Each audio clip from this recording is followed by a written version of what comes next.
Well, hey, good morning, everybody. Brad here, Big Family Homestead. I hope you're having a blessed day wherever, whenever you're watching this Bible study. We are going to continue on in chapter 3 of Nehemiah. And unfortunately for us, it's a lot of WYSIWYG stuff. We do have one really great point, and I think it applies to all of us. But unless there's like a lot of activity in the chat, we're probably not going to do a full half hour today because there's frankly just not a lot of commentary on today. Now, I was just going to say, if the sound sounds different, which I'm sure it does, I have been repatching my studio, and in that you kind of just have to tear everything apart, and so it's going to sound bad because I'm not using my regular professional gear. It's the microphone that's on the webcam, because I thought I had everything patched right, and then I went to log on and sign in and turn this on, and lo and behold, it wasn't talking to the mixer. So today we got to deal with a crappy mic, but I'll work on getting that straight tomorrow. Anyway, so scroll to the top, see who's here. All right. Good morning to Thomas Pearson III, Martha, Danny, Thrive, Amy, Joe, Catherine, Teresa, Meg, Jeanette, Bonnie, Wendy, Lax, Tanya, HT6, Sally H, The Happy Meat from Rios. Good morning to Meg, Teresa, Phoebe, Amy, Joe, John, Zeckerly, Cheryl, Sally H, Meg, and Scott, and BP, and many, many more. Good morning to you all. Clank, take a swig and get going. All right. Yeah, no full professional radio guy voice today, T. Pearson. That's true. I'll have to do it in a lower register. All right, so we're going to read what we're going to read, but there's a lot of, like I said, a lot of WYSIWYG, and when we get to a certain point, there's just, honestly, it's a lot of plaques on walls. What do you mean, Brad? Plaques on walls. You know when you go to a church and there's building programs, and then they'll put a plaque on the wall and all these little badges saying, hey, this person gave money to build this church that we'll all sit in the pews and croak in. That's stereotypical, not every church. But it's that. They're giving recognition to who did what, how they built it, their family. It's an acknowledgement. It's a plaque on the wall. So let's read what we can read, and then we'll unpack what we can unpack. And there we go. So, chapter 3 of Nehemiah. Then Eliashib, the high priest, rose up with his brothers and the priests, and they built the sheep gate. They consecrated it and set its doors. They consecrated it as far as the Tower of the 100, as far as the Tower of Hananel, and next to him the men of Jericho built, and next to them Zakur, the son of Imri, built. The sons of Hanassa built the fish gate. They laid its beams and set its doors and its bolts and its bars. And next to them Meremuth, the son of Uriah, son of Hakaz, repaired. Now, believe it or not, the rest of the chapter is this guy did this guy did that. They all repaired. They went from here to there. They set its doors, set its bolts and its bars.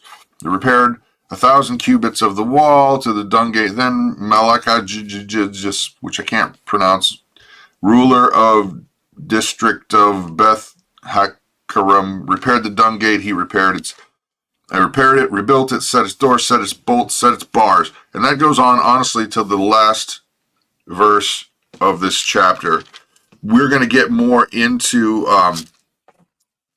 the politics and the opposition to the work in our next chapter, chapter 4. But like I said, I'm going to reread the portion that I think has stuck out to me, and then I want to hear what you guys think about it, because I wonder if you're going to zone in on the same thing I'm zoning in, because there is something very important in here, and it is important to our lives. And, well, here we go. See if you can zero in. Then Eliashib, the high priest, rose up with his brothers, the priests, and they built the sheep gate. They consecrated it and set its doors. They consecrated it as far as the Tower of 100, as far as the Tower of Hananel, and next to him the men of Jericho built, and next to them Zakur, the son of Imri, built. So, what do you guys think? Why would I go, there's definitely something in here? Brad, the biblical detective, the archaeologist of verbology, what in there would stick out to you while I swig coffee? I gotta be honest, it's really weird not having the microphone here, because when you're in a band, you can kind of feel it a little bit just right there, and it's just weird not having it here. I'll just keep it like there, even though I know it's not working. All right, Teresa says, no picture in this new Bible. T. Pearson, so what's the significance of the names of the gates? There are a lot of, okay, that's a whole study in itself, T. Pearson, because some of them were simply practical. They literally brought fish in and out of that. They literally brought dung in and out of that. But that's a whole study all in itself, because there is significance to the names. It's weird. Okay, I'll just put that over there. I'm going to build a big, beautiful wall. So big, so beautiful. Yeah, I got it, Phoebe. I agree. They built close for the Avon lady. No, it was consecrated. No, the sheep gate is where Jesus healed the crippled man. That is true. That is true. Okay, so here's what stuck out to me, guys. This is why it caught my eye and hopefully will spark something in you. And that is this. Then Eliashib, the high priest, rose up with his brothers, the priests, and built the sheep gate. There it is. There it is. Now, a guy who's a high priest and his brothers, the priests, would not normally have to do that kind of work. That kind of work would be considered beneath them. That's the kind of work they would, farm out or appoint, ask others, or maybe they could just, go get a book deal and let that fund the building project, or maybe they, set up a committee, get everybody to do it. Bottom line is that the priests, that would have been work that would traditionally be beneath them. So, the fact that Eliashib, the high priest, rose up with his brothers, the priests, and they built the sheep gate. First of all, good leadership. A good example. When you got somebody with clear direction, who clearly has a plan, clearly is a leader, clearly God put in that position, then it's a lot easier to follow and be excited about a plan and get involved in a project. It's a lot better when somebody is in motion who is in a position of authority, rather than just waiting around for somebody to do it for them or asking them to do it for them. No. A good leader gets their hands dirty. And so Eliashib, this is an interesting thing too. Let's not forget who he was. If anybody had a right, air quotes, right, to appoint things, it would have been a guy like this. Eliashib, he was grandson to Yeshua, the priest that was with Zerubbabel. Remember, this is the original three leaders coming across. You had Zerubbabel, you had Yeshua and, oh, geez, I forget the last guy's name. Come on. Oh, man. Got to go back to Ezra. You guys will catch me on it. Ezra. Oh, duh. Wait a minute. Where are we? Eliashib. Yeshua. You guys got me on this. Who was the third dude? Oh, come on.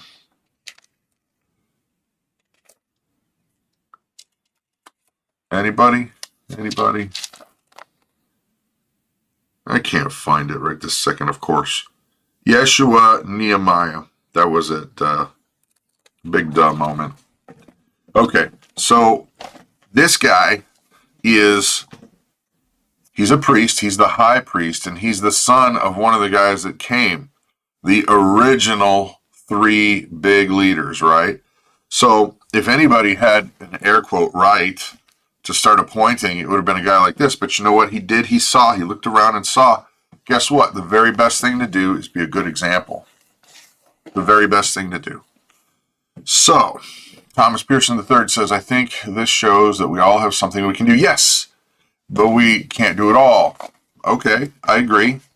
God blesses us with abilities. We can do our part in the body of Christ. I agree wholly. I agree wholly. A good leader helps out wherever they can get their job done. True. He should always say that there's no job beneath him. True.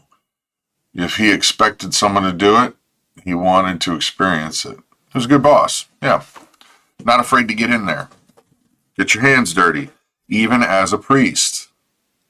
And that's one of the things that's just resonating in my mind, guys.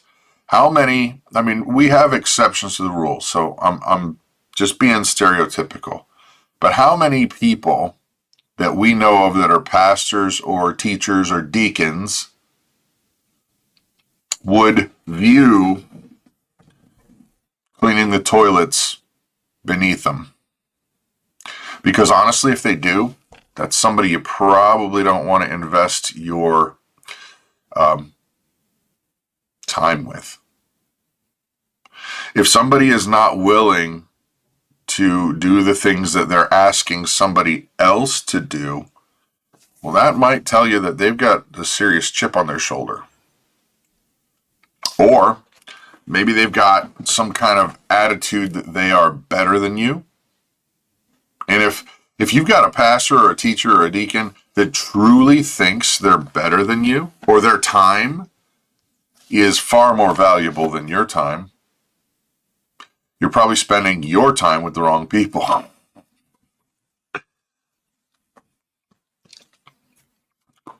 Man, all I gotta say is I'm just shocked that this channel is still alive. With the way we call things out.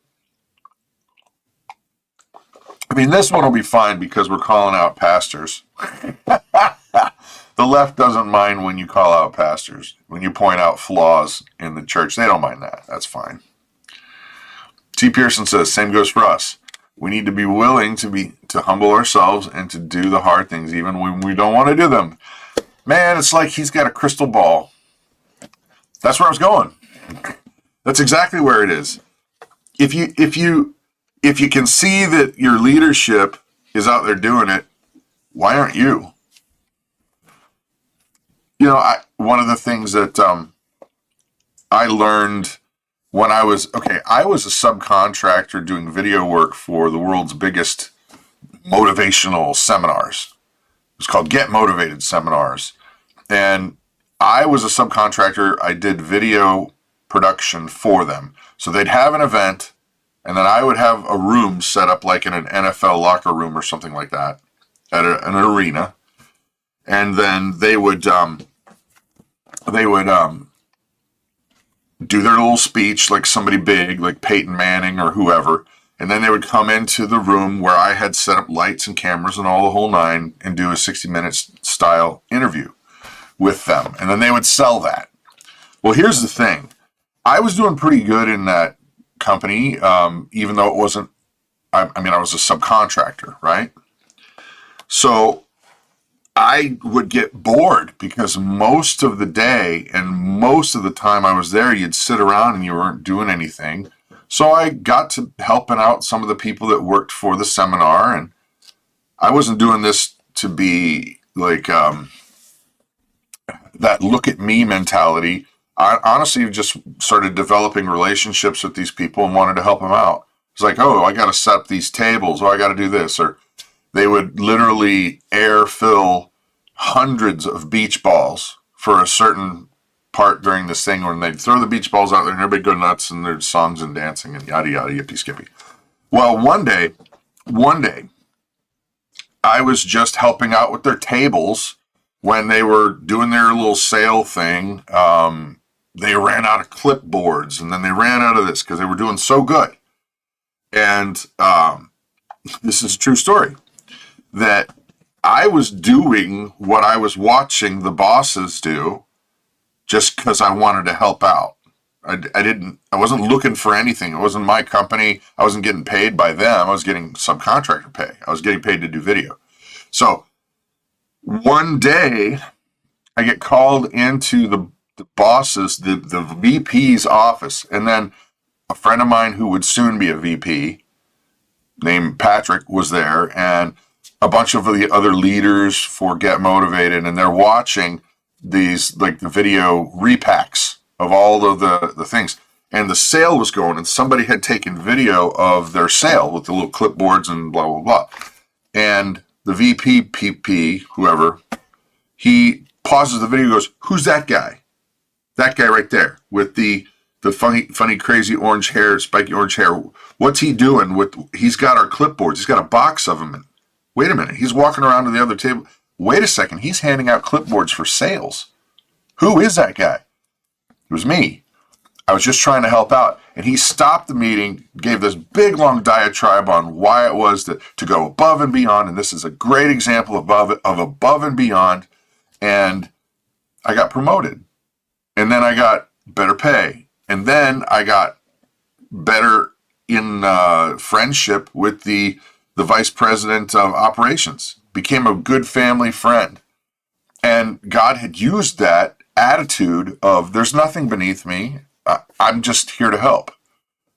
And God used that as a catalyst for all of those people, and all I was trying to do was help out.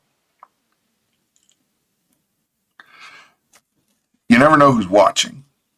Now, that's just a secular story, okay? That's just stuff that happens on earth and whatever. My point in even bringing it up is, when we as believers walk through life, when you see a need, do it. Don't wait around for somebody to tell you or ask. If you see that there's a gigantic leaking problem, go put your finger in it. Go put tape on it. Get some spackle. Fix it, whatever it is. If you see that they need an accountant at your church, don't wait around and with your accounting skills and go, "Well, nobody asked me."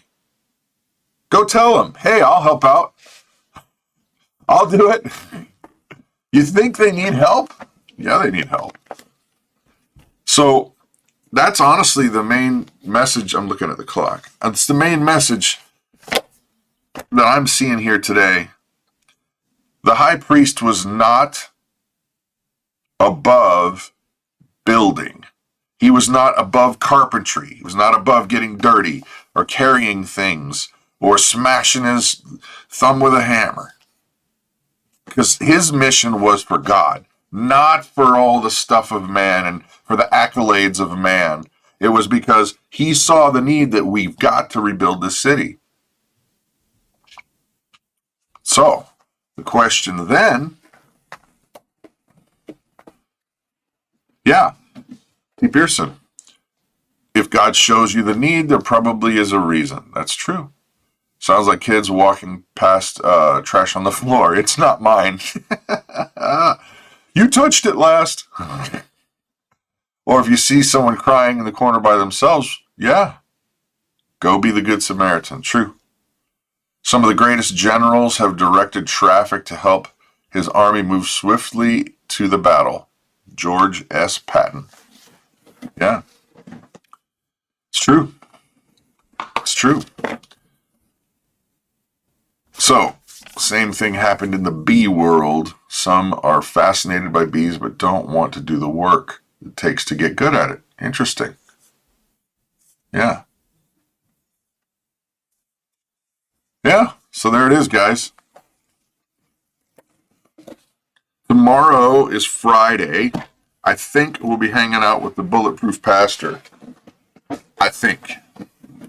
So buckle up. We skipped a week. So he's probably got a lot of things to say. So anyway, let's pray and get on with our Thursday. All right. Father God, thank you so very much for how you love us and how you provide for us. I ask, Lord, that you give us insight to see those spots in our lives where we could be a help for your glory, for your church, for your mission here for us. Help us to see those things and then give us the strength to actually do them. We love you, Jesus. Thank you. Amen. Alrighty, guys. Have an awesome and blessed day. Bye.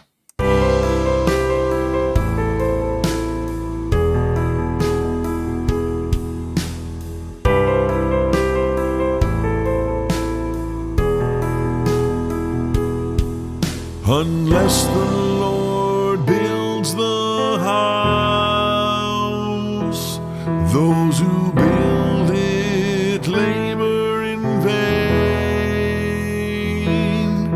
Unless the Lord watches over the city, the watchman stays awake in vain.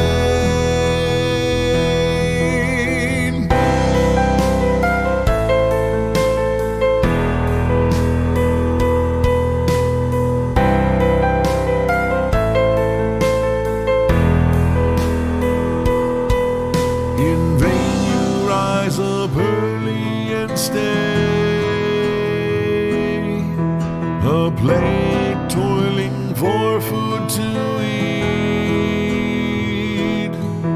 for he grants sleep to those he loves.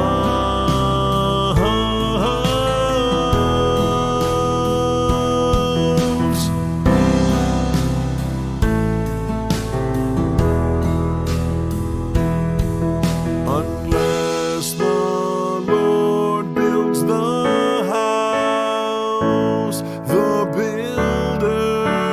labor in vain.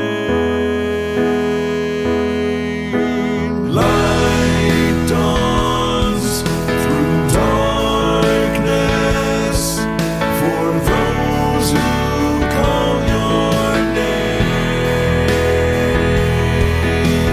Christ reigns forever. With joy we are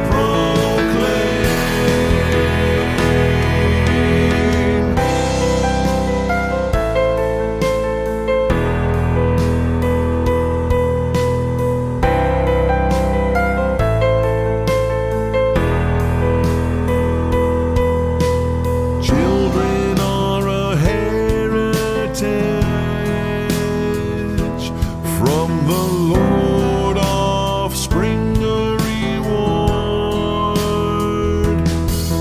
From him like